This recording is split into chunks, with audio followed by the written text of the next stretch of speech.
I'm trying not to be self-aware. I sometimes have like this, what my friend Ellie calls Drew Barrymore stroke face, and I like, and I hate it. So I try not to like smush my face to the side. I don't know.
Before I started being in bands, I was in choirs. And after I had my hip surgery, then it didn't really go very well, so I was in crutches for a while. And I tried being in choir at school, like a concert choir, which I'd always been in when I was a kid. And I tried out and everything. I'd sang all the songs, did really well, but the lady, I don't even remember her name offhand, didn't want me to be in the choir, she said, because she said it would be right to the other kids for me to draw attention away from them with my crutches. And I felt very hurt and different, like I was kind of a flawed version of a woman, kind of like something you find at a discount bin or something like that. So my family moved to Minot about 1985. My father had a very severe stroke, and we were hoping to get him better health services and what have you there. Very soon after moving, as a kid down about 5 houses down from being in Bruce Willette, and he also had an angry dad he didn't really get along with, so we became fast friends. We also immediately realized we had a love of music in common. We'd cut out guitars out of cardboard and mimic along whilst watching MTV. For years when I was in grade school, I knew I was not like the others. Probably about 1984, I saw the movie Another State of Mind, the documentary, at South Forks Plaza, and it really turned me on to punk rock. And I went home and I made a shirt, and I thought, this is really it. I'm down with this, and punk rock, it's cool. I'm into metal, I'm into punk now, and I looked for people to make a scene, and it just didn't happen. I don't know where you guys were, but that's it. And then I moved to North Carolina, and there was, just the mega scene there. Oh, well, actually, the first cassette was Black Flag. And I don't remember what album it was. It would probably have to be the Dead Kennedy. It was probably a burned copy of Nevermind the Bullocks. My first punk album, my brother showed me Operation Ivy's discography when I was like 11 years old or so. Like The Cure. That was probably like my first band in that range of stuff. That's cool. It's probably Sex Pistols. And then my mom actually got me into The Clash. So she got me London Calling. It was the Sex Pistols or The Clash. Face to Face, I think, was the first album I purchased that I recall. Minor Threat's discography. Yes, that was always a classic. If it wasn't the Ramon, like a Ramones Greatest Hits, there's one called Ramona Mania. But I also had, probably is going to be like Flogging Molly or Bad Religion. I think the first punk album I bought was probably Dead Kennedys, which would have been Give Me Convenience or Give Me Death. Pretty sure that's the first one I got. Probably just because it's the only one I could find. Yeah, it was a bad cassette. It was like a 90-minute cassette of Nevermind the Bullocks on one side and Great Rock and Roll Swindle on the other side. And it was pretty mind-blowing for a kid. I got Strap Hangers, the Grain Belt, which I have 5 copies of now. Because I really love that CD. I had a couple of cousins who were really into The Clash, so I was getting into more of like punk rock at the time. Winter 1993, 1994, I got a cassette tape, like a lot of people got. So, but it ended up being bands like, it was Black Flag, The Clash, Misfits, and I don't remember who else. Okay, but it was bands that I ended up listening to years and years later too. You know, that continued to inform my musical knowledge and what I thought about it. My cousins, the Pipers, my cousins that were a little older than me, 5 of them, boys and girls, lived in Kindred, North Dakota, which is a half hour outside of Fargo. They basically introduced me to anything that wasn't on the radio. And Subhumans and Black Flag and Descendants and 7 Seconds, all that stuff. And so they would make me mixtapes, and that's basically what spurred the interest. Well, when I got into punk rock, it was kind of a new wave kid in Albuquerque, New Mexico. And then we moved up here when I was like 14. And the only place to go in town for any decent music seemed like it was called the Record Zoo, and that was in the Ghetto Mall or South Forks Plaza. He had lots and lots of what then was not current, but just probably 5 to 6 years old West Coast punk rock, Misfits and Black Flag and Minutemen. And so I bought quite a few of those records from him, and that's how I kind of got turned on to it. I was looking for more content and lyrics and just music that actually felt good and meant something to me. I took a road trip with my mom and my stepdad and my brother and my stepsister from North Dakota to New Mexico in the back of a pickup truck. I had Guns N' Roses' first record. I had Appetite for Destruction, and I was enamored by that record. Loved it, and I especially loved at the time that they had cursing. And my cousin Travis he's a good bit older than me, 4 or 5 years older than me. So I think he got into the idea of being older than me and being a teenager, which is exactly what I would have done with the roles reversed, which is like, oh, you want some stuff that your parents don't want you to hear? I'll make you a tape of some stuff you shouldn't ever let your parents hear. And he specifically told me, do not let your parents hear this. And if they do hear it, I didn't give it to you. So on one side of the cassette, on side A of the cassette, Sex Pistols, Nevermind the Bollocks. Okay, that is how I got into punk rock music. On the B side, Two Live Crews, Hey, We Want Some Pussy. And I remember riding in the back of this pickup, my headphones on at night, and listening to the Sex Pistols record, and being kind of blown away by it. My first punk rock record I ever bought was actually my cousin gave me the CD. He said he wanted to get rid of it. It was a copy of Green Day's Dookie. I think it's a very influential record, and it basically brought me into a lot of pretty much everything I listen to now. So, yeah, Green Day, Dookie. And eventually I came across Black Flag, Wasted Again. And that opened my eyes to what music really is. And that was for me. I knew that right away, that punk rock was for me. I came from Ortonville, Minnesota, a town of about 2,000 people. And I grew up as a metalhead, which I guess probably something like 80% of punk kids, it seems like, did. The first band that really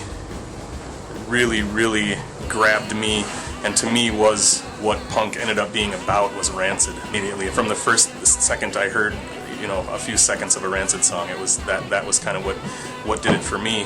Thrasher had a full page ad for Bad Religion's new record, which was Generator, and I thought Bad Religion's a really cool name for a band, and I probably need to check this out. So I bought Generator. It was my first punk rock CD. So, how you did it is you didn't know punk rock, but then your friends told you, then you knew it? Yeah, it was my friend Jason Lay, as a matter of fact. My friend Jason and a cousin of mine named Mark, actually, who sort of introduced me to the punk rock thing, again, getting me into groups like with the names like Fugazi, Bad Religion, some Discord Records era bands, Chicago groups, and so on. I mean, what I listened to at that time was Weird Al Yankovic. That's all I listened to. It was Weird Al because it seemed like the most reasonable option in a world of hair metal at the time, which I couldn't stand. I think in the mid-90s, or in the early 90s, it was, you're still listening to like Warrant and Poison, Def Leppard, and which was garbage. Still is garbage. And shortly thereafter, again through word of mouth friends, I went and bought the most recent Butthole Surfers record, which you'll be proud to know. It was not as offensive as I hoped it would be, but it was a good record at the time. When I was in high school in Miles City, it was all about like pretty much like Van Halen and anything that kind of surrounds that kind of music. You know, not that it's not sophisticated, but I just say nothing more intellectual than that. But when I went to college in Bozeman, they had KGLT, which was like this whole new world. Like the idea of like all this new music, and so I would listen to that music quite a bit. Well, I'm pretty sure it was the Sex Pistols record because it was an immediate cutout. I remember it coming out in the fall of '77 when I was in 9th grade, and by the spring of '79 it was certainly a 198 cutout, and so I'm sure that's when I got it. I bought several copies and gave them to friends. I obsessively read any music magazine I could get my hands on, and at a weird time in the early 90s, there was some punk rock covered in mainstream music magazines, and I remember very distinctly reading about the new Guitar Gods in an issue of Time magazine in 1993 or 94. Maybe it was 92, and I had no concept of what this punk rock was. And I read about this band called Sebadoh and this band called Come. Let me see what this is about. And I bought a Sebadoh record. I'm sorry, I think I got it. I got a Sebadoh record and a Cum record for Christmas. How? I told my then girlfriend, and I think that her sister Tracy bought it for me for Christmas from the Disc and Tape in Fargo. Ah, yeah. Okay. First cassette I ever bought was Billy Idol, Dancing with Myself. That was my first single I ever bought. When I got into like Ride Girl, that was because of my friend Brian Lundeen. He gave my friend Chris Westcott a tape, and we started listening to it, and I really liked something about it. I didn't quite know what it was at first, but I think looking back, it was probably because they talked about things that were relevant to my upbringing, and like the queer punk scene. I really identified with them, but it wasn't because I was queer, it was because they were talking about how there was nothing wrong with them, and songs about acceptance and love, and no matter who you were. I want to say that I saw Sugar and Spikes as the first show. I saw TSS, I saw a bunch of good bands go through. What was that town outside of Bismarck where there was that like little church? Kicking Giant at One World. Yes. And after I saw them, I sent away for the K Records catalog. It's Toxic Shock Syndrome at DJ's Pizza. The very first Grind Your Face Off at the Eagles, like one of the huge like 12-hour shows they would put on for like $6 or $7. Grind Your Face Off, absolutely. Grind Your Face Off 5. Oh my God! Like this is nuts. And I remember going down there and the music was just electrifying, loud, and kind of gave me goosebumps. I wasn't sure what to think of it, but the energy there was just, couldn't top it. Nihilist Fist, but they were more grindcore, but it was a touch of punk with it always. A group out of Seattle called the Degenerates. First punk show I ever went to was probably the Independents and the Misfits at the VFW Hall in Florence, South Carolina. I started going to shows after being handed flyers numerous times by a girl in English class. My first show was Halloween '94. It's Trenchmouth, Jerkhammer, Frank Bluth Band, and a band called Arm. My first local show was at the Empire Art Center. James and I saw a flyer hanging up around town and decided to go check it out. Our parents dropped us off. The bands that played were Strap Hanger, Glow as Ember, Sin Horses, and June Panic. First local show me and Nick went to was at the Empire Center, just Empire, at Grand Forks. We saw Strap Hanger, and it was a learning experience. They handed out earplugs, and everybody had to use them because it was pretty goddamn loud. Then I used to go into all the Happy Accident shows in high school.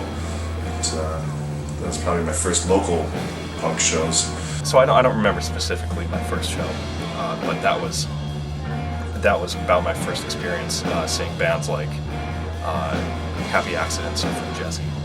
It was at the Lark in Grand Forks, and which is Bob's Cycle Shack now.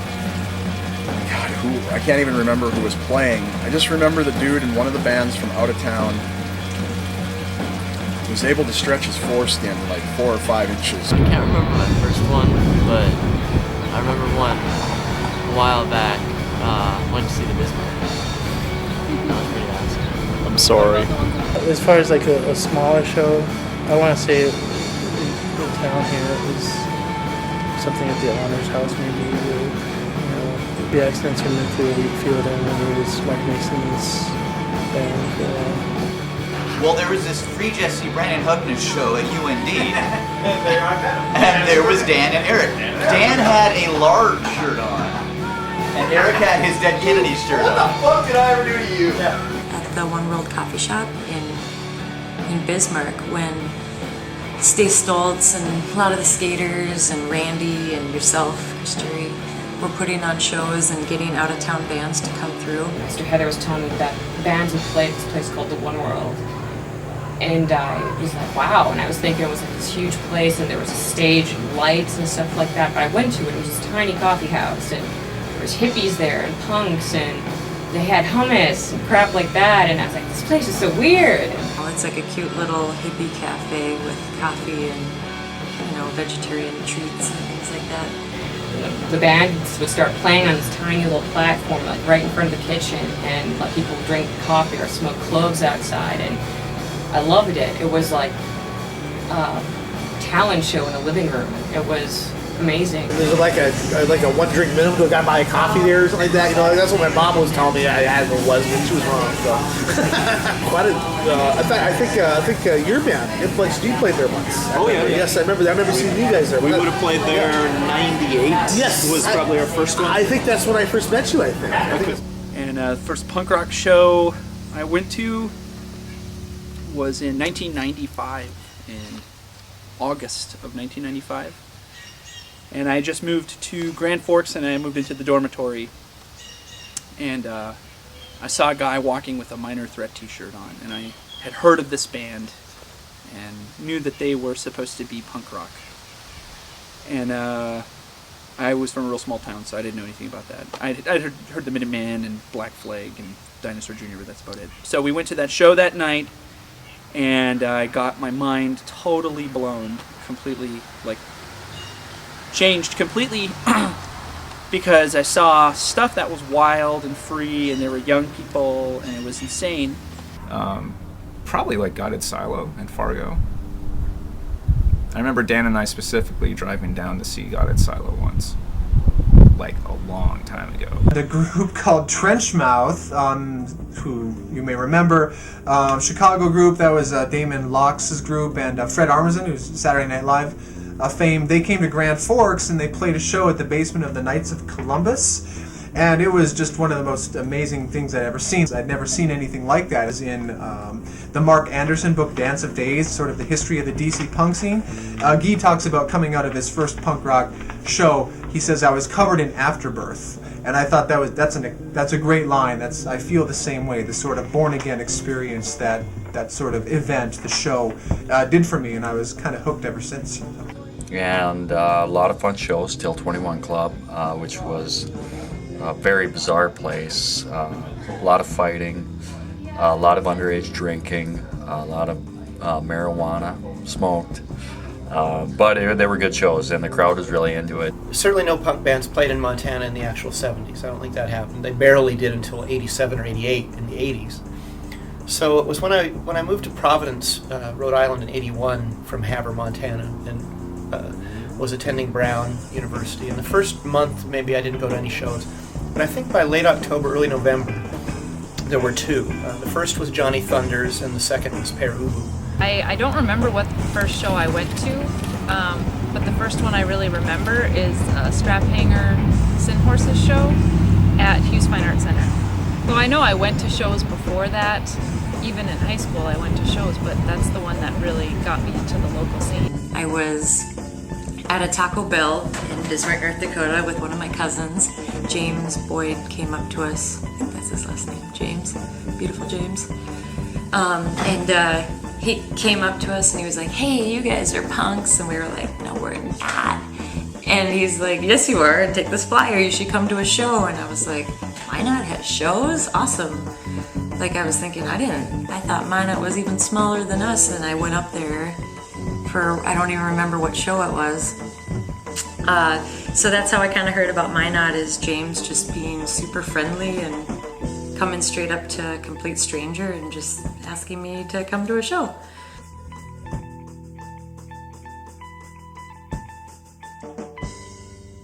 This is my record store. I have probably close to, I want to say 15,000 LPs. I have 30,000 comics. But these lovely shelves just kind of present them in a manner where there's a lot of covers to look at and a lot of cover art, and that's what people are kind of into. And so I do live music, and that usually happens every weekend. That kind of a killer PA. All of these racks just kind of get pushed into the back, and I wanted to have live music and use it as a small venue for music and mainly punk rock. So that's kind of where I'm at right now. Right here.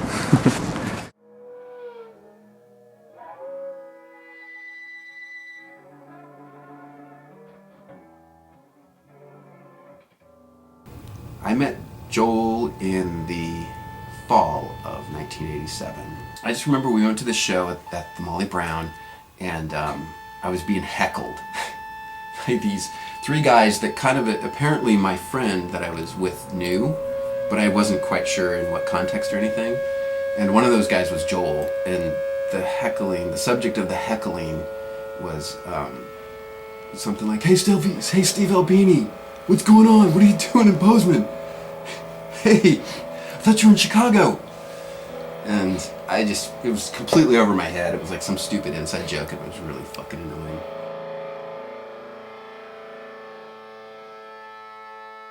I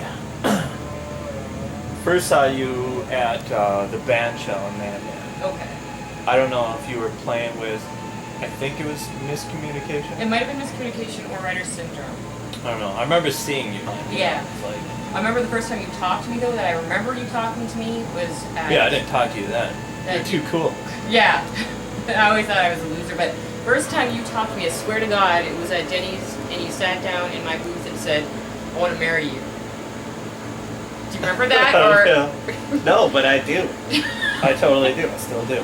So, yeah. Okay. Cool.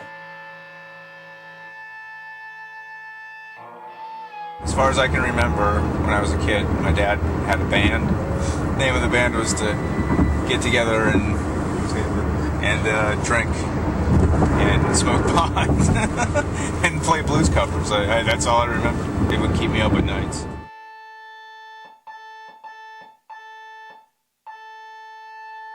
my dad was mad at me. He was furious when he found out that I had a guitar. He's like, "People are gonna make fun of you, Kelly. You don't understand. You can't walk.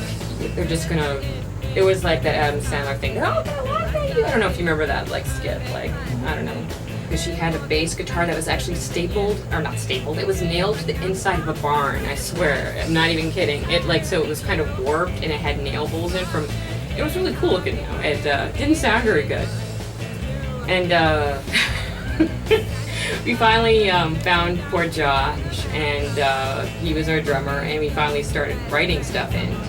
We had like no timing or anything, but we had like just a lot of fun in Lonnie's parents' basement. I don't know, there was never really that question of whether or not a girl could be in a band.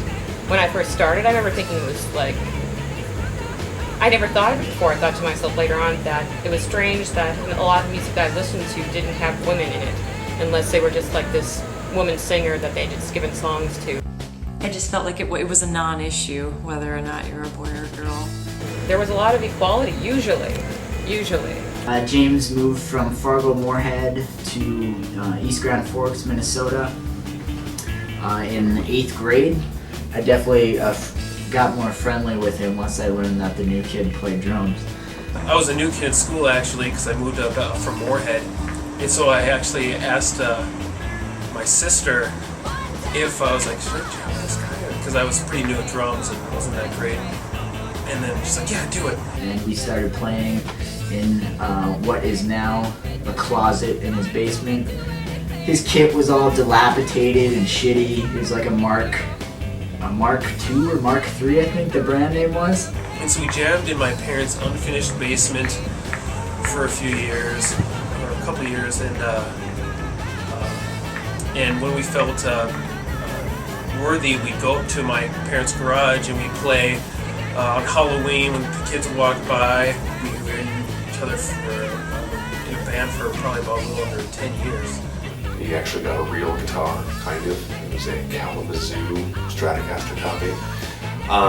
Wasn't until a little while later we actually found a drummer, and by the name of Lyle Snyder, and Thunder Chicken came to be.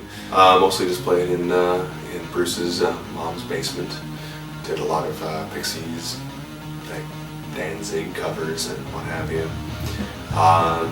And didn't actually really play very many shows. I went to shows, but I didn't really get into it, really full into it, until I started playing in my own band, with a couple of other guys. A friend of mine played guitar, and I had taken a few lessons. We rigged up an old guitar of mine to be a three-string bass, and that's how we started. And from there, it just sort of went on. Like, you know, nobody had really great gear, nobody had really fancy stuff, but we just liked to make a hell of a racket. You know, we found out even at 18 that people would give us beers if we played loud, so we did it.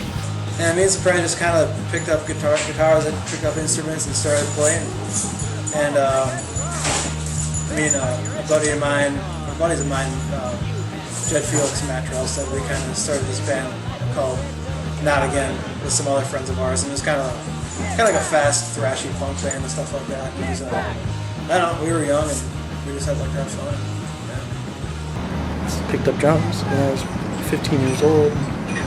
Just kind of been playing ever since 38. I played in quite a few cover bands. And we played songs from like the Pixies, and I think we only played 5 or 6 songs actually. Played Fugazi too.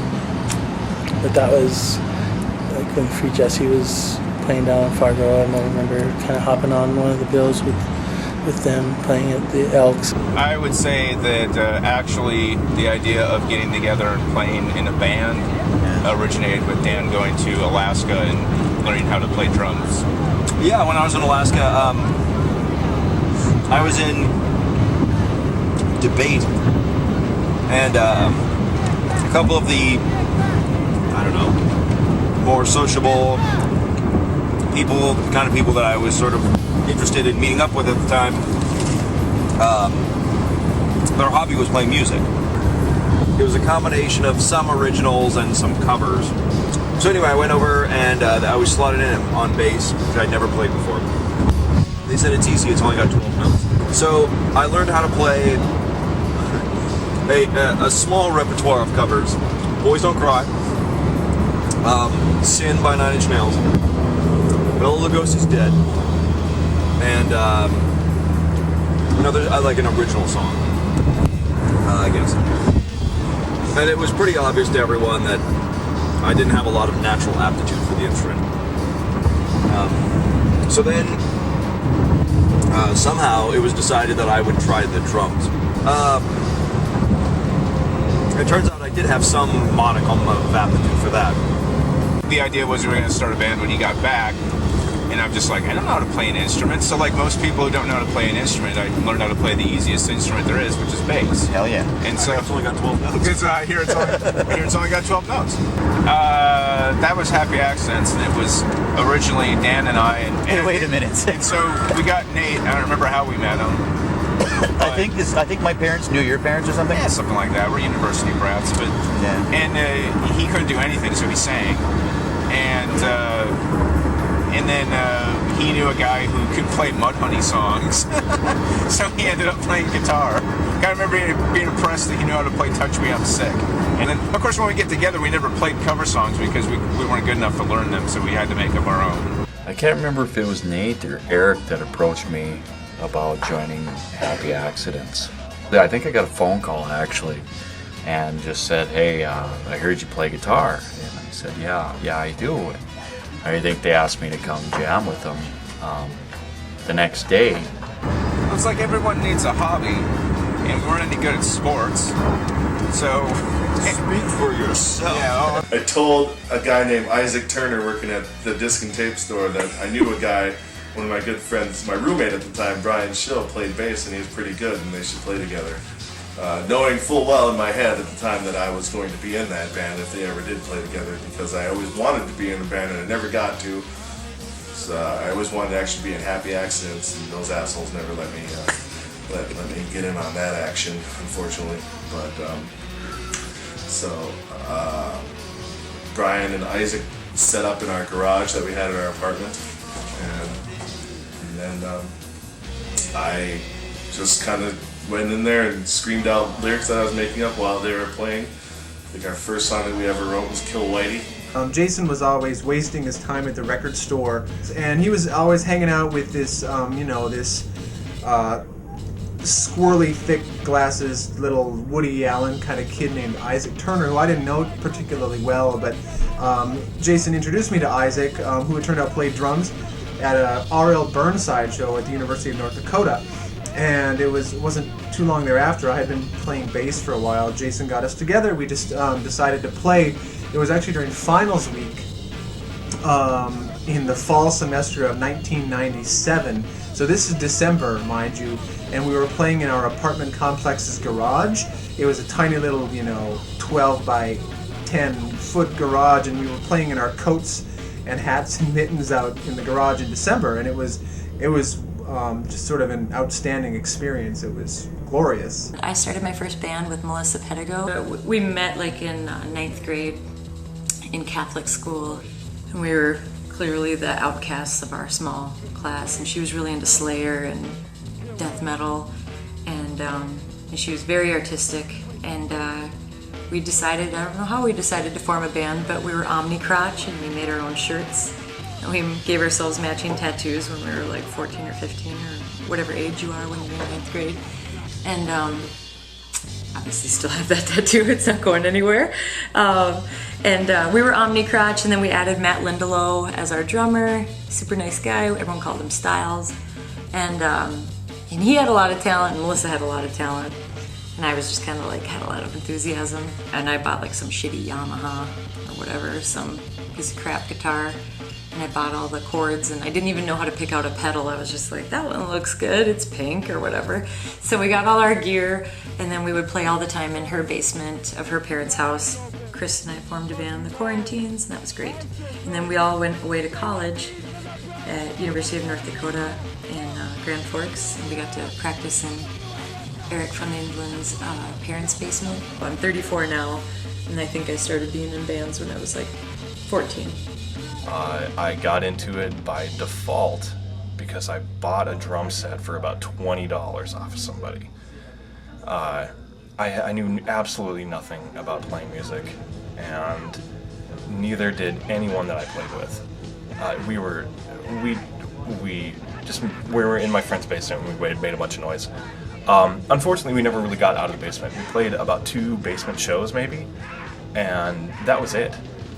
I remember calling up the Knights of Columbus, and because I heard they had shows there, Joe Bailey called me back and he said we could play. It was as easy as that. A couple of phone calls and a week went by and we were playing our first show, so it was really easy. It was actually a huge boom to our town that we had an Air Force base, so there's a lot of people that moved to town from San Diego, from Chicago and what have you, and had already been to punk shows, put on punk shows that kind of set the precedent that like, wait, we can do this ourselves. But the neat thing about being in a band in a town of 2,000 people was that there was no music scene there. the only way that we had to play shows was to travel. There was no such thing as playing in our hometown, so we traveled, especially during the summer. We would travel out of town every weekend. I mean, we'd be going to Fargo, to Minneapolis, St. Cloud, Watertown, Aberdeen, Sioux Falls, like all over the place and playing shows. So it was really kind of cool to not really have a home scene and to be taken in a lot of different scenes. I mean, we went back to those places often enough that we got kind of known, the bands I was in at the time, and got like accepted as almost local bands in different scenes, and that was really fun. Started playing in bands like '95 and started doing shows. My first show I ever did was '97, and we started doing those shows with Corey up at the skate park up at '99, and that's when the Liberty opened. So booking since '97, '99, and just constantly playing in bands. I play bass guitar and violin, and that's pretty much it. You gonna start playing in a band? I hope so soon. I'm working on getting my friends together, but we gotta find a practice place and get our instruments together.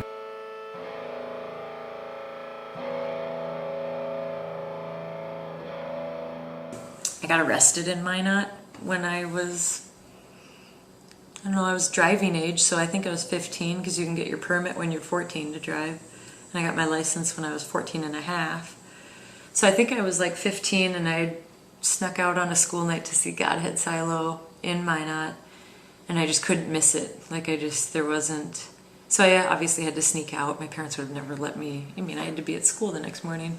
But I ended up getting pulled over and going to jail in Minot for like having my tabs expired on my license plate, which I don't know.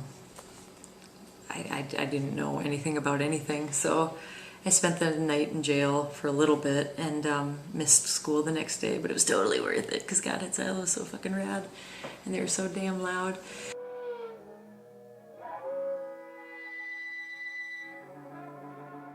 I think that's the right setting. Does it sound right? It sounds pretty damn close. I got it for $640 on eBay back in the day, I think. Also, it's near the same kind that Elvis Costello used. He used Farfisa a lot when he was with, what were they called, the Attractions? Mm-hmm. And, let's see, turn off the drums, well, we want some, no, I don't want the sustain on. I do want the vibrato. That's kind of loud for my neighbors, but they won't mind for a minute, but, let's see. I can't play it, I'm being recorded, I'm so sorry. But yeah, it's, That is so awesome. Especially once I came out to Seattle after I left Montana, I kept running into people that were in high school, like in the 70s and early 80s, I guess is a better way to describe it. In high school in the early 80s that knew about like bands like the Smiths or Black Flag, or any of that, just salt of underground alternative type of thing. And I was just like, how the fuck did you guys know about this stuff? Because where I grew up, there were two places that you could buy music. One was a music store that catered to like high school band, and you could buy cassettes there. And then Kmart. But so there was just no way that would come into my world, or it didn't, I don't know if it came into anybody's world in that town, which was like 8,000 people. After coming to Fargo, there was definitely a sense of jealousy after coming to Fargo of wishing that I could have grown up in a place that had a scene. Growing up in a place like, wow, there are all these people here that are into this music, all these people that play in bands that discovered, because they had each other and they had older brothers that were into punk and stuff like that, they were able to discover all these bands that I was only able to discover much later, that bands that would have meant so much to me when I was, 13, 14, 15 years old, but I wasn't discovering these bands until I was 18, 19, 20. I had a tough time finding music because, in a small town, I would go to Musicland in our mall in Bismarck and sift through this obtuse catalog looking for things to order, pre-internet obviously, all on cassette.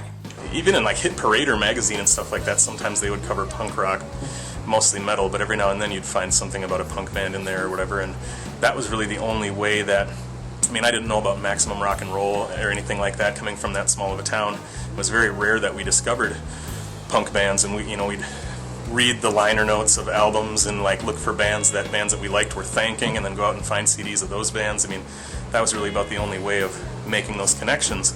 I think that was when I started reading Thrasher magazine, because they would have articles on punk rock or whatever. And this North Dakota, there's like punk rock is kind of a theoretical construct. That's how that sort of thing starts. Everything is a gateway to something else. Like every band leads to 4 more bands, and every magazine might point out 8 more bands. Then I heard Black Flag, which led to The Exploited, which led to The Misfits, which led to The Melvins, and stuff like that. I then went to the one kind of main record store, Cactus Records, in town that I went to. I would go try to find these records from these bands that I was hearing, and a gentleman named Joe Howard worked at this record store, and Joe later would be known as, well, he's a great bass player, but he'd be later known as like playing with the Posies and Sky Chrysler and like quite a few Seattle bands, and I think he's down in LA now. But at the time, Joe was this guy at the record store that kind of would point me in the direction of like, oh well, if you like REM, you should check this out. And we kind of had this deal where it was like, if you buy a record and you don't like it at all, just bring it back. I'll give you a complete refund for it, even after you opened it and played it, stuff like that. And I was like, well, that's a great deal. I actually remember going to record stores and buying things on cassette that just had the SST logo, because I was thinking to myself, well, this band is good, so let's see what else I can find. And that's how I found the Minutemen, and that's how I found Sonic Youth. God forbid I buy like Tom Tricoli's Dog or something terrible, like, or Trotsky Ice Pick or something terrible. I got kind of lucky because I ended up getting like Husker Du and stuff like that. Big Black was Touch and Go, so that's how I started buying things on Touch and Go records. Like that's what led me to get Rape Man and Jesus Lizard and Slint. Yeah. And since I wasn't busy drinking or taking drugs or having sex with girls, there was lots of time to read Ira Robbins' 4th edition of the Trouser Press Record Guide cover to cover multiple times. I really built a big map in my head of bands that I thought I might like, bands and then Toy Dog Pondering and all the shit I knew I probably wouldn't like. You'd have to go through the effort of mail ordering those records. Like you'd have to read an article and then decide that that's something you might be interested in, even though you've never heard it, because there's no place to hear it. And then you'd order it, and I guess and get it, and listen to it, and decide that you like it, which just seems insane. Like that you have to read an article to go, that sounds like it could sound interesting, and then mail order it and wait for it to show up. It shows up and you play it. Outside of any social context of it, decide that it means something. I don't know. The Chris Connolly solo record. Like, why did I own that? Sub Pop's catalog was pretty good at making you want to hear those bands. Because they'd be like, Super Fuzz Low Muck Sludge from the, you're like, I kind of want to hear that. And then it would be, fucking Seaweed. And you're like, oh, that wasn't it. It'd be like Love Battery, and you're like, no. Yeah, and it's, like buzzed out pop, pop tunes from the spaceship orbiting planet Muck. And you're like, awesome. And you get the Fluid record in the mail. You're like, what the fuck is this? So it was really hard.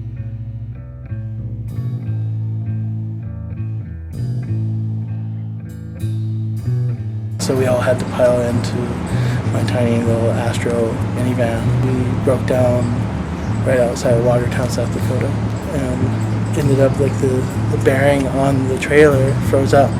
So we were stranded in Watertown, and we were hanging out. This guy happened to be at the bar, kind of overheard our troubles, and he was a welder for some farm implement company, or somebody. So he ended up hacking off the axle where the bearing was frozen up, and he totally fixed it, and they made it the rest of the way through 2 more weeks of pretty crazy tour. best show would be St. Cloud, Minnesota. We drove through it, and there was like kids in like really bad prom outfits, like walking to the Dairy Queen. We drove through, and we were like, oh, this is great. It's gonna be great. And we played in the back of the thrift store. It's like an all ages, full all ages event in the back of the thrift store, which. I mean, it's a great idea. It baffles me why there's nothing going on in Seattle. Like, the Vera Project is the all-ages venue. Like, are you fucking me? You know what I mean? And there was a bunch of kids there, and we sold like $150 worth of merch, which wouldn't ever happen in Seattle, ever. Nobody buys anything in Seattle. And the kids were really excited, and they let us sleep on the stage with our gear and just locked us in, which is really the greatest thing I've ever done. See, we're about to get a ticket. Nope. That's just fucking laziness on his part if he doesn't give me a ticket.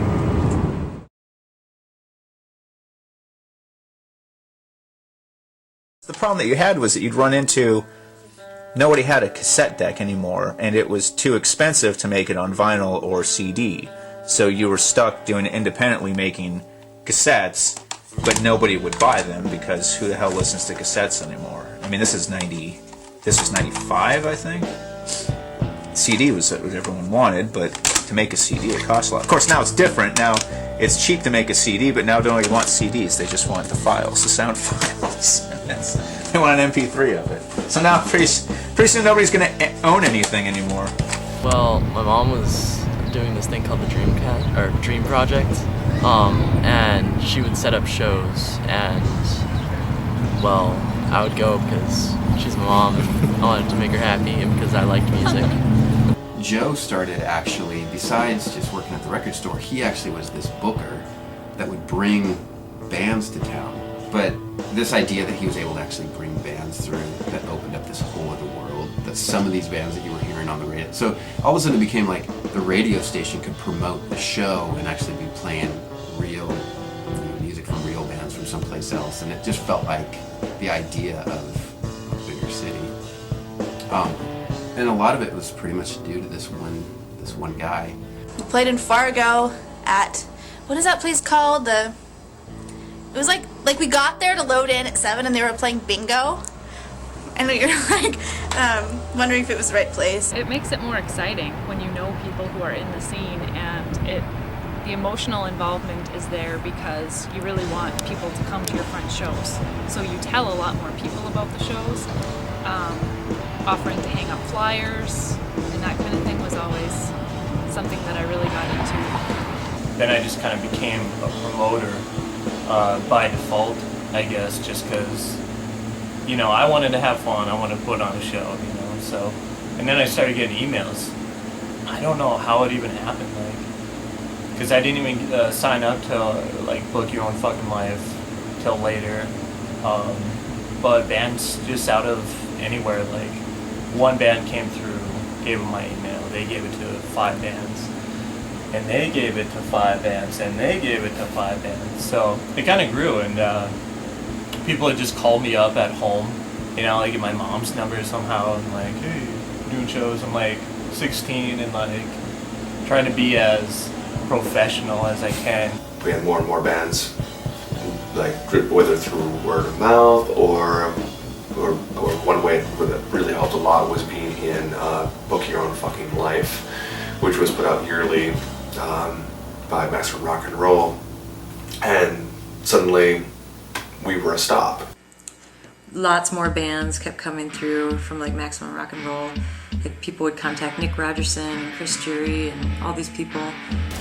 Started working at Mike's Pizza. We started doing shows more regularly. I guess so about 2001 we started doing shows pretty heavily, and then just sort of went from there. Started doing more shows. We started doing it where we were about every other week for a stretch there. We're having going up from maybe 4 shows a month to upwards of 8 sometimes, and we had all these open slots that needed to be filled, and suddenly bands just started forming, and anyone who had even the slightest inclination to play music suddenly had a chance to play in front of people. Even got to play with Godhead Silo and Hammerhead, which was, for me at the time, a huge honor. I started out with a bandmate with the Lark, Chris Nelson, when we were in the band Soloway. And that just kind of one thing led to another. I got in a car accident and ended up with a little chunk of change when we rented Bob's Cycle. And that was, what the Lark was. We built a stage and we had less than 1,000 square feet in that area, and it was just a good space to light rock and trench mouth. So yeah, that was kind of a nice thing that they came to play a couple times. And yeah, the Lark was just kind of a teen hangout type of place that we thought would be a cool place to have, like live music and basically trying to rip off the Liberty in Minot. Even before I got laid off, I had this idea in my head about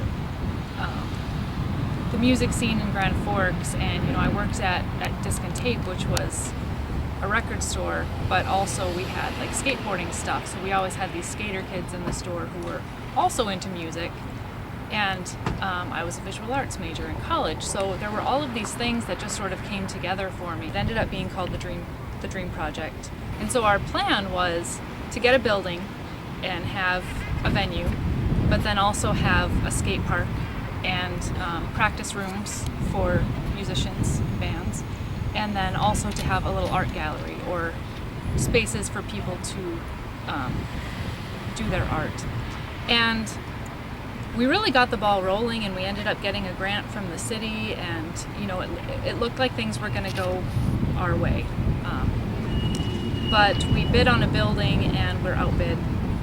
And it was a really great building, and we sort of lost steam after that. It was a great time. It was a great era, and it was really Bismarck that really had a scene going. People were showing up at like shows easy. You didn't even have to promote. Like 300, 400 kids would show up, at a small venue. And a band would just show up in town, and that night you'd have a show for them sometime. Yeah. And it would be packed. Yeah, you could have a show anytime. Short notice. It was good. When we were kids, you made flyers and handed them out to people. You hung them up at the record shops or any restaurant that would let you hang them up, or the grocery stores that would let you hang them up.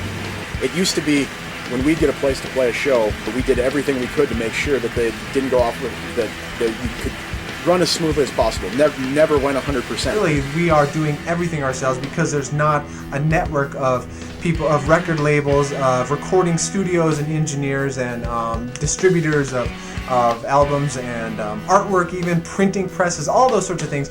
You really have to do all that stuff yourself, managing your own records and so on. I feel that sort of element, that punk rock thing, the origins of it is still pretty alive and well here, whereas maybe in other parts of the country, there's more of an industry there, even at the independent level. You'll rent the venue, you'll rent the security. We have to have security. You gotta rent a PA. Now I've purchased my own PA for $2,000. And you make the flyers, you pay for that, you get them printed, and you bust your ass. You cut up every individual flyer, you get them out to the schools, all the record stores. We've been having shows at, like, say, the Moose Lodge or Elks or what have you around town, and having to pony up the cost for that. And then as well, there's a teen dance ordinance of sorts that required any sort of gathering. You'd have to have an on-duty police officer serving as security at all of them, which would require $50 just for his presence. So having that many shows and that small group of people, that was a lot of overhead we couldn't handle. So I believe it was Micah that came up with this idea, but we realized that if we were a club like the Moose Lodge or the Elks Lodge, we would be able to have dances without having to have security. So each person who went to a show just had to pay a $1 yearly membership fee, and suddenly you're a member of a club. And the Minot Cultural Center was born. And even though it was just a way to get past that little ruling, it was really nice. It kind of brought people together, that we all had a little card that we could say, hey, we're a part of this club. And they kept going up until about 2003, and that was when the One Hole Coffee House unfortunately closed. like a kind of an anti-youth coalition maybe, but they were trying to crack down on skateboarding. They would have kids like shoot off properties at night. They kind of almost segregated like the punks and the youths, like to not be able to play anywhere. The Downtown Business Association decided that we were somehow troublesome, specifically with hacky sacking. They were concerned that pedestrians walking by might be hit with a hacky sack and somehow get injured. So they did all they could to get us pushed out of our space that we had downtown. It's almost like that our golden age kind of was destroyed really fast when all that stuff started happening. All of a sudden, bands couldn't find places to play unless it was a basement, and then it'd be a basement party, and then the party would be broken up, kids would end up in jail. We found ourselves at an burnt-out old bar. It was on like kind of the bad side of the tracks in like a semi-industrial district, and kids' parents weren't really that fond of dropping their kids off there. I don't know how it happened, why it happened, but places quit doing shows one by one. The funny thing about Midwest shows is the fluctuation of venues, where venues would open and venues would close down, and you have to find another place to play. It was ridiculous because it was just about basically having music, a place to play, and they took that away, and when we had other places to play, they took that too, even if they had to arrest you.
But it was really wonderful while it lasted.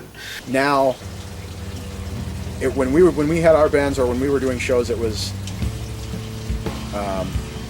what can we do so that the show goes off without a hitch. And now these kids that want to book shows are asking you, what are you going to do for me? And that's the saddest thing, I guess, that's changed. I started going to shows when I was like 14. I'm 31 now. In the past 17 years, it's gone from a DIY ethic, like pounding the pavement style ethic, to, well, just throw it up online and hope people show up. And that's kind of disappointing. I'm not trying to be pornographic, but like some shows that you went to that were bigger in the bigger cities, I felt that the people in the audience felt like this band better please me. Like they were just some lover that would lay on their back and be like, do something, you know? And then and like Bismarck here, it's like these two people are like, just gonna go at it and it's gonna be great and it's gonna be madness and experimenting. I don't know, but that's what it feels like when there's a good show here, because the people are so happy and thankful that this other group has come in contact with them and they're going to experience something new. Like, Grateful Lovers. That is a title for the movie right there. Grateful Lovers. I would have to put.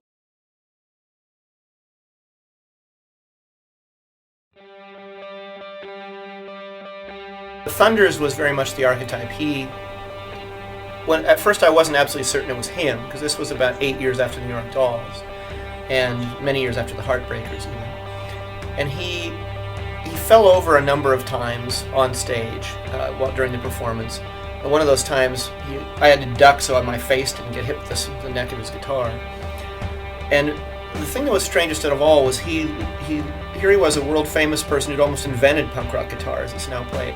and he was holding a thing, and he looked the way the first President Bush looked at his inauguration, where Lee Atwater made him hold a guitar and said "the Prez" on it, where it looked like someone had never held one before, and that's what Johnny Thunders looked like in '81, a decade into his career, trying to hold a guitar and trying to play a song. The strange thing was he could play the songs perfectly, even not knowing how to seemingly play it. I can remember him playing Jet Boy, for example, from New York Dolls, and it sounded just great.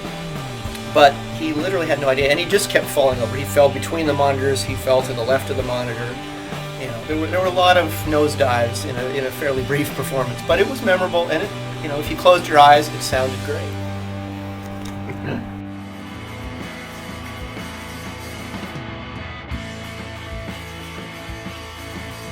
We didn't play a lot of legitimate shows, but we played one out in the country. Somebody asked us to play, I believe it was a 10 kicker, so big deal.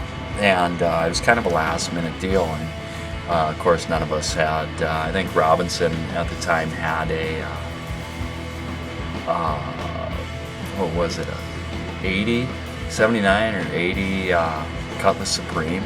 So we couldn't really load gear and haul out to shows with that. So I believe that was it was either a milk truck, some sort of delivery truck from a grocery store here in town, which I won't mention, that was temporarily used that evening without permission, I guess you'd say. But I don't know where we got the generator from, but we managed to get all this done in one afternoon. We did the one set, and it was total chaos. People fighting, rolling right across our feet as we're playing. It was something I'll never forget, but our set wasn't very long. It was a lot of heavy, fast music. It's punk rock, And so we ended the show, and they asked us to play another set to keep filling time, because it was 10 kegs. That's a lot of beer to go through, even in North Dakota. And so we played another set. Well, we got done with that, and somebody said that nobody can leave because the cops are outside waiting for people to leave. And we didn't know, we didn't know if this was true or not, but then somebody did decide to leave, and the whole county roads outside of this place lit up with lights, cop car lights. And so we're sitting there with the stolen milk truck, stolen generator, all our gear, underage, and completely messed up, and nowhere to go. So we ended up playing until pretty much the sun came up, and the cops had finally had enough and left. And we got the truck back in time, and last we heard of that.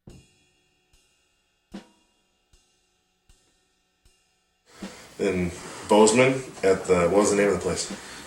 The filling station, and it's just this dingy little dive bar on the outskirts of town. We showed up at that venue, and there's nobody there. They didn't even remember booking us. They didn't know we were coming. There was no PA. Total hick. We got no beers for free. And there were two folks there, I should say. Two middle-aged guys. That many people. Yeah, there's 0 people. The bartender and Carl, who loves bread. And his man friend who... He had a man friend? Yeah, who cruised me. He I'm serious. He did? He sat at the edge of the bar. After the bar was done, after shows over, I sat at the bar drinking.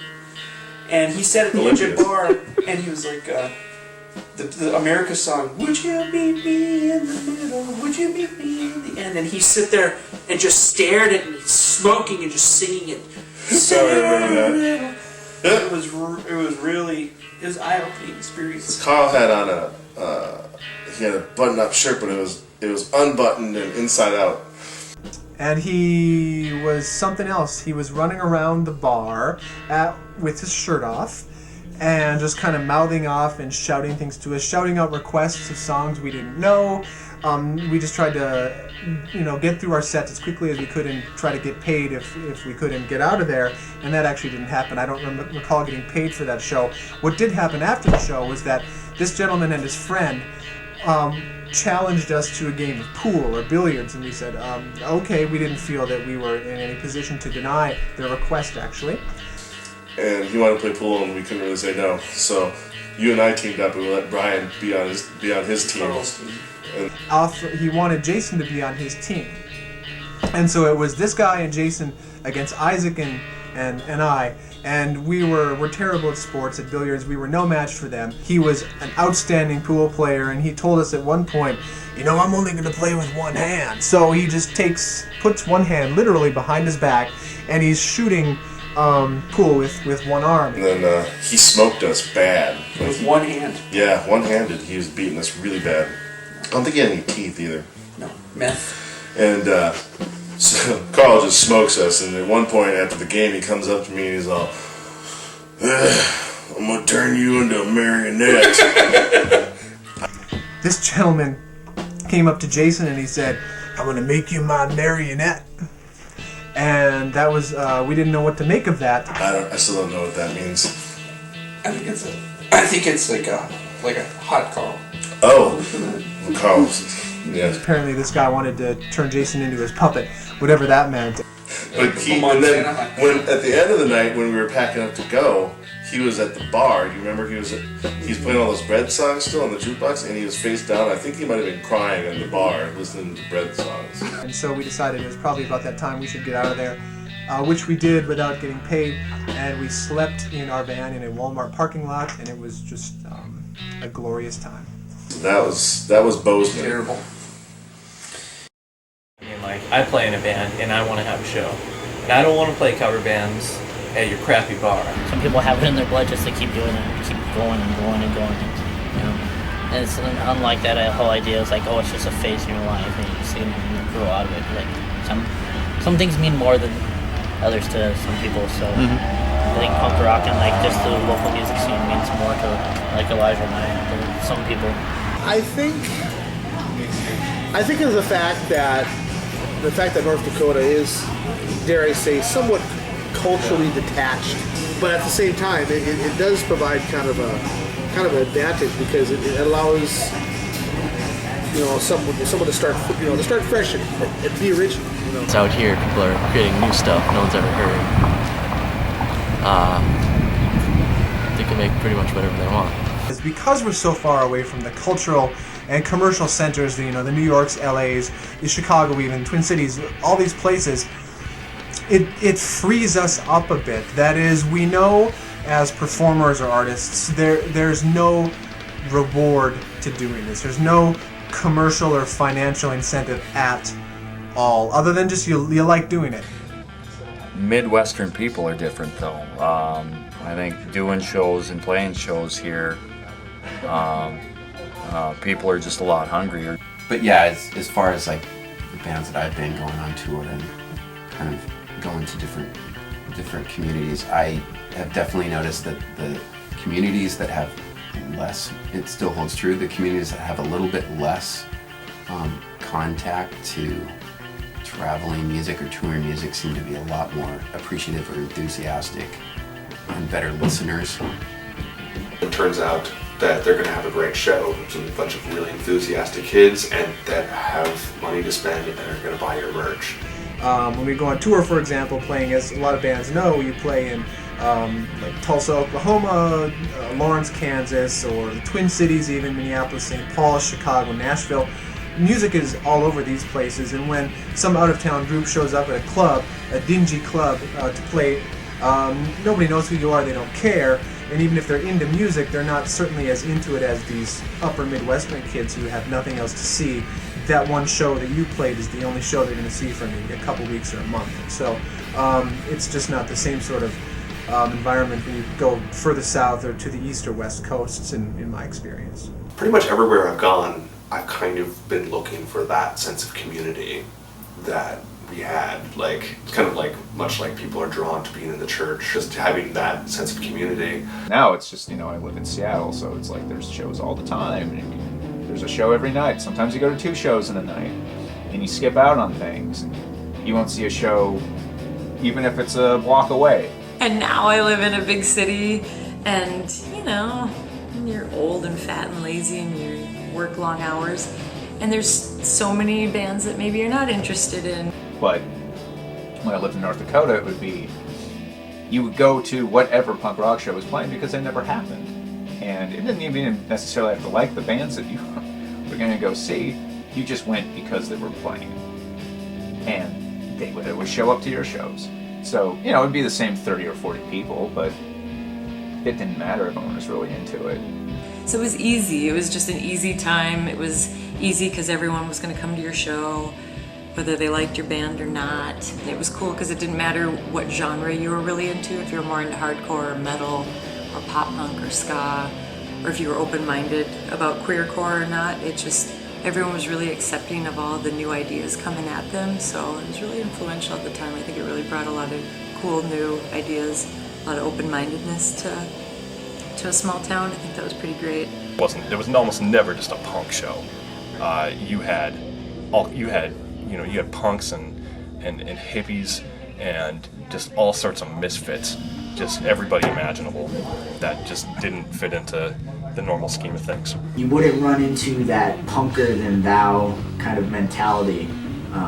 You couldn't really have that when you're going to these shows with these mixed bills. I think in bigger cities you can go to the all punk show, you can go to the all death metal show, you can go to the hip hop show, the acoustic show. But for our small town, our small scene, that was all the same show. Back in the early 2000s when I started going to shows, like it seemed like all shows were kind of mixed bills. There wasn't really, you know, a certain place for certain bands. All the bands that were in town back then, at least, they all played the same shows. So all these friends and all this camaraderie, all this solidarity, all these people that were super thirsty, super hungry for like anything new, whether it was ska or hardcore or queercore or pop punk, just anything different. Everyone would go to all the shows and buy all the merch and dance all night, and the touring bands were just blown away. They were just like, holy shit, I made like $500 tonight, and we sold every t-shirt, and you guys danced and sweated to every song. And so I think it kind of made a destination stop, kind of like, don't just pass through North Dakota. It was all very comfortable playing in the Midwest. It was all people were, you know, inviting you back to stay at their house and paying you and feeding you. And I always feel like, I don't know that bands coming from there, say up to Seattle, would have nearly that same hospitality at all. And it wasn't even like overdone. It was just kind of a very natural thing that people would be so hospitable. Probably didn't hurt anything that we were like young girls. There's so much appreciation for the show itself. There's appreciation for the promoter. Like all the kids, like when I would promote, they'd say thank you after the show. Like, okay, because like, you know, you're well. Sort of like following through with favors is like, again, it's that same thing with like being hospitable over there. That's just like it's understanding over there that seems to be missing from over here for sure. Because they're a lot more appreciative of what comes through. I think there's a lot more of a community-based aspect to the whole thing. The kids don't get as much stuff, you know, as the coasts do, and even the South. You know, like a lot of bands tend to stray away from the Midwest when they're touring and stuff like that. When we play small towns in North Dakota, Minnesota, like Larimore, Lakota, Lisbon, those were all places where kids can't go to shows. They have to come there to like a community center or even play in high schools, and then you just have a few bands jam out, and the kids would just, the appreciation was just pretty overwhelming. And bands that come through the Midwest, and they come to a city or come to a town, a lot of kids definitely respect it a lot more than, say, like when you're in California and there's shows every single night. They don't get to see a lot of shows.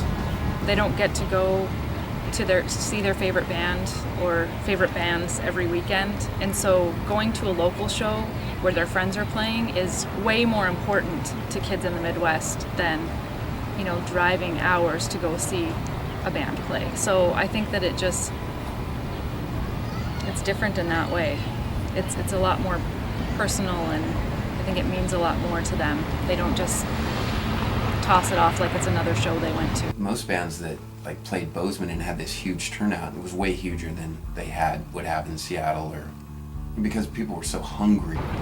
I set up a lot of shows.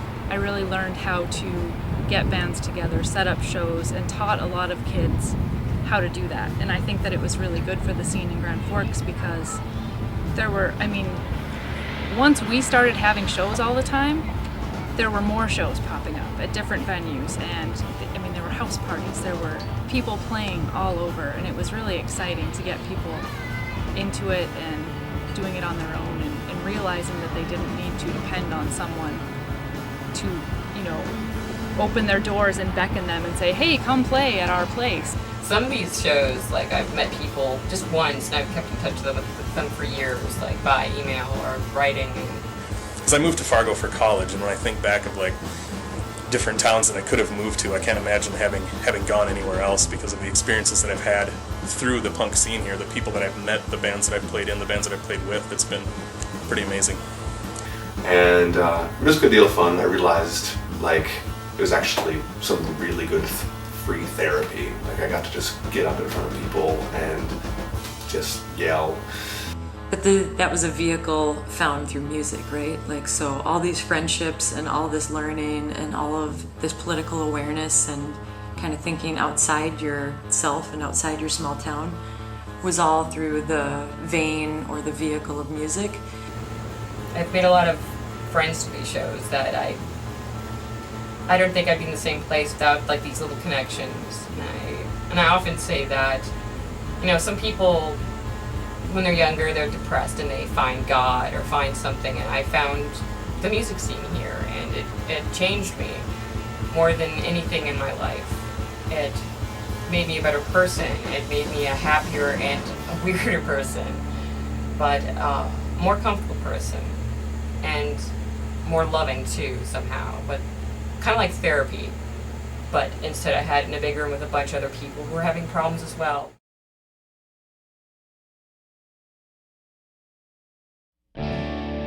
Drums aren't like guitar. You don't have a lot of like different drum textures normally, and really like, you know, you don't want to be the kind of drummer who's like, well, you see, I played a walnut snare on this song because I thought it represented the darker tone of the song. Kind of in the middle of nowhere, and the snow plows are never going to plow that place at all. So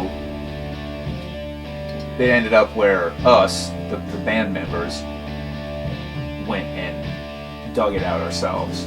And we were kind of an experimental audio art, performance art group, if you want to call it, called Sinking Teacups. The first one I, you know, remember sort of, you know, hearing it and thinking I have to do this was Horses on cassette tape on like a little boom box in the bedroom with, you know, towels under the door, smoking cigarettes. 2.5 years after that.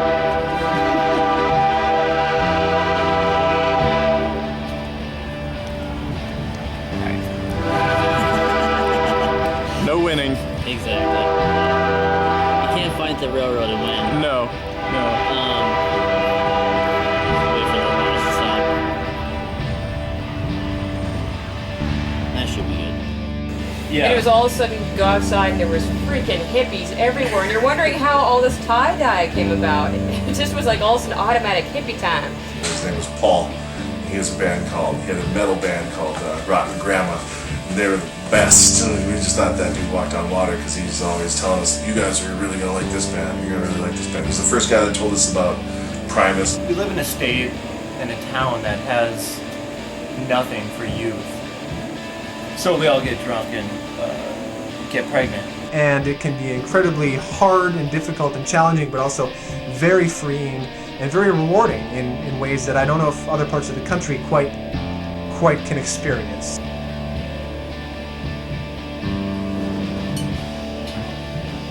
This is apple juice, by the way.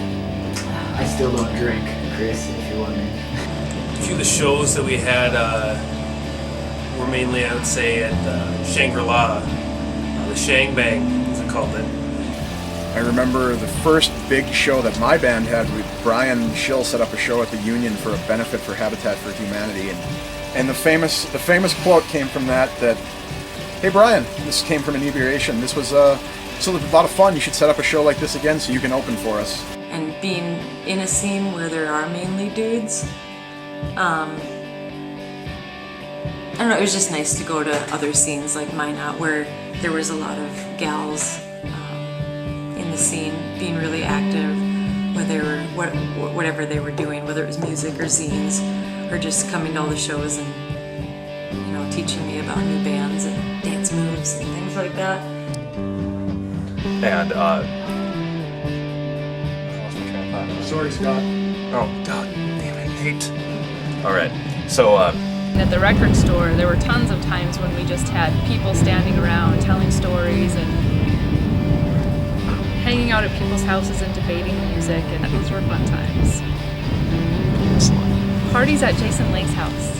I think Fugazi was supposed to be playing in Missoula that night, and they were opening up for him, but the band broke down in Miles City. So the night or the evening or the day, whatever that photo was taken, was the day that Fugazi was supposed to be playing on the same stage with them in Missoula. One of the early tours, Chris put in the tape machine, and I was napping, and I woke up when the song Mercy came on. Maybe like a minute after it started, and I made him rewind it again and again, and we listened to it 2 or 3 times. I don't really think it's out in the middle of nowhere. I mean, there are people, and we need to be entertained too. And it's nice to have local people who actually know how to play their own instruments, instead of going seeing the bigger bands, seeing people create their own new music that you haven't heard.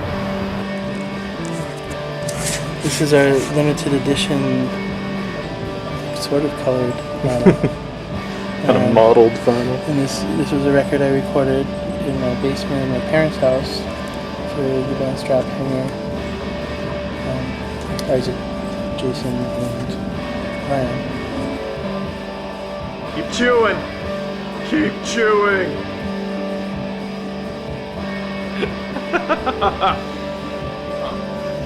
And Dead Rabbit, take 2.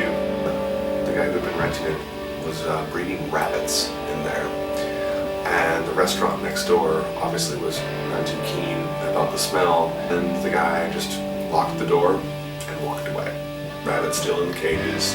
It was just complete rabbit carnage, and did the best to clean the place up, but like any time there was like a show was happening and there's the body heat of some folks in there, it would just really start to smell like death. And so it of course became known as the Dead Rabbit. I'll see if any of that's usable. I found this funny that you're doing this in front of a picture of yourself on that. Okay, yeah, that part is pretty comical. No, looks good. Everything's on a little messy. How did I first hear about? How did I first hear about punk rock music? I don't know. I felt like I did the most I could, and I don't know, with the least opportunities. I hate playing on stages. You're kind of removed from the audience. You're 4 feet higher, and sometimes you have a barrier, and there's lights on you and shit. And it really creates an insider-outsider thing from the audience versus when you play in the Knights of Columbus, you're just on the flat ground in a dingy basement. So there's really not that disconnect between, oh, there's the musician playing and then there's me, the showgoer. We have this sort of mythology about ourselves in North Dakota, upper Midwest, but particularly North Dakota, as the people of this land who are, for one reason or another, salt of the earth kind of people. We are more industrious than the rest of the country and hardworking. We are perhaps more honest, more genuine, more earnest. We see ourselves as sort of a brand of part of people in relation to the rest of the country. My name's Elijah Kirby. This is what the punk scene's all about.